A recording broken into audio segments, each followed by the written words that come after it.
परिवर्तन समाज पार्टी से ग्वालियर लोकसभा प्रत्याशी चंदन राठौर ने कहा है कि जो सरकार गरीब तबके के ऑटो वाले, छोटे दुकानदार आदि लोगों का ध्यान नहीं रख पा रही है, ऐसी सरकार किसी काम की नहीं।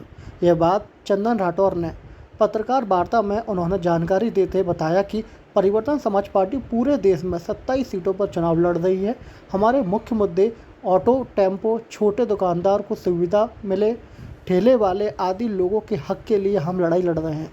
उन्होंने कहा कि जिस क्षेत्र में छोटे किसान, ठेले वाले, छोटे दुकानदार, ऑटो टेम्पो वाले सुखी नहीं हैं, वह देश कभी उन्नति नहीं कर सकता और उन्हीं की हक की लड़ाई लड़ने के लिए मैं चुनाव मैदान में उतरा हूँ।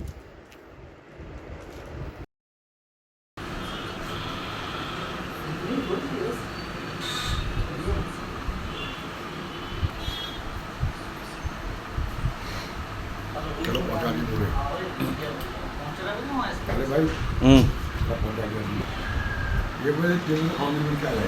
इनको कई एक मिनट यार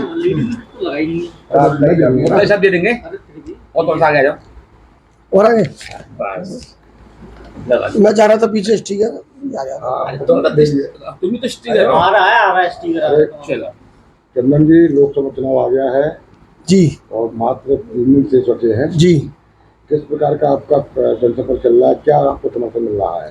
देखिए, जैसा कि आप अच्छी तरह साथियों जानते हैं कि हमारा जो वर्ग है, ठेला व्यवसायी, छोटे दुकानदार, टेम्पू, टमटम, ऑटो रिक्शा वाले, रोज़ कमा के रोज़ खाने वाले जो लोग हैं, वही हमारे कार्यकर्ता हैं। उन्हीं के हक और हकमारी के लिए हम लड़ाई लड़ रहे हैं। ठीक है, यही हमारे कार्यकर्ता है, यही हमारा प्रचार प्रसार कर रहे हैं और इन्हीं की दम पे हम चुनाव लड़ रहे हैं। किन मुद्दों को लेकर चुनाव है मैदान में?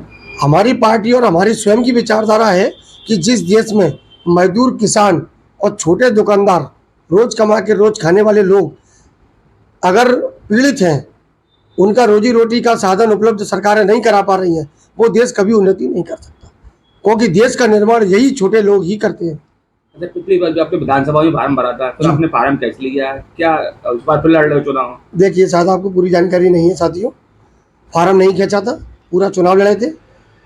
समाज के कुछ ऐसे लोग जो चाहते थे कि समाज की उन्नति तो हो, लेकिन इस तरह ना हो। 15 में मैंने फार्म भरा था प्रद्युमन तोमर जी के सामने ग्वालियर में। मैं निवास करता हूँ 16 पूर्व ग्वालियर में। तो समाज के कुछ वरिष्ठों के कहने पर पहली बार उन्होंने, समाज के लोगों ने मुझे आग्रह किया, मेरे परिवार को आग्रह किया कि इस बार आप बीजेपी को पूरी समाज समर्थन करती है, आप प्रद्युमन जी को समर्थन कर दीजिए। तो उनके कुछ वादे ऐसे थे कि मुझे उनकी बात मानना पड़ी। लास्ट प्रचार वाले दिन शाम को 4 बजे मैंने उनको समर्थन किया था। आज हम स्वयं की पार्टी, मैं खुद स्वयं पार्टी में महामंत्री हूं और हमारी पार्टी पूरे भारत में 27 जगह चुनाव लड़ रही है लोकसभा का। और मैं आपके चैनल के माध्यम से ये स्पष्ट कर देना चाहता हूं सभी वोटरों को कि किसी भी प्रकार के बहकावे में, बरगलाने में ना आए। परिवर्तन समाज को, पार्टी को अधिक से अधिक वोटों से विजयी बनाए। आपकी पहली प्राथमिकता क्या रहेगी लोकसभा चुनाव जीतते हैं तो? गरीब, मजदूर, किसान। मैंने जैसा कि पहले भी कहा, ये लोग खुशहाल होंगे तो देश तरक्की करेगा। अच्छा, इंडिया गठबंधन में क्या संगठन में है, क्या आपको लगता है? जी नहीं, अभी इंडिया गठबंधन में हमारा नहीं है। राठौर साहब, एक और सवाल, लोकसभा क्षेत्र में आप घूमे होंगे चुनाव प्रचार के दौरान, क्या क्या समस्याएं ऐसी लग रही हैं जो पिछले जो सांसद ने वो अभी तक पूरी नहीं कराई? अभी यहाँ नजदीकी एक केदारपुर में एक, मैं जब चुनाव प्रचार में गया था तो कुछ बघेल समाज के लोगों ने पंचायत की थी मेरे पक्ष में। तो उन्होंने अपनी समस्या बताई थी कि वहाँ पर एक शमशान घाट की जगह सरकार के द्वारा आवंटित की गई, लेकिन उसमें लंबे समय से दबंगों का कब्जा है। वो वहाँ छोटे वर्ग के लोगों को शमशान उपलब्ध नहीं होने देते, मतलब लाश को जलाने नहीं देते। तो उस समस्या को लेकर मैंने कलेक्टर महोदय से आग्रह किया। उन्होंने मुझे आश्वासन दिया है बहुत जल्द पंचनामा बना के वो जगह उनको सेव कर दी जाएगी।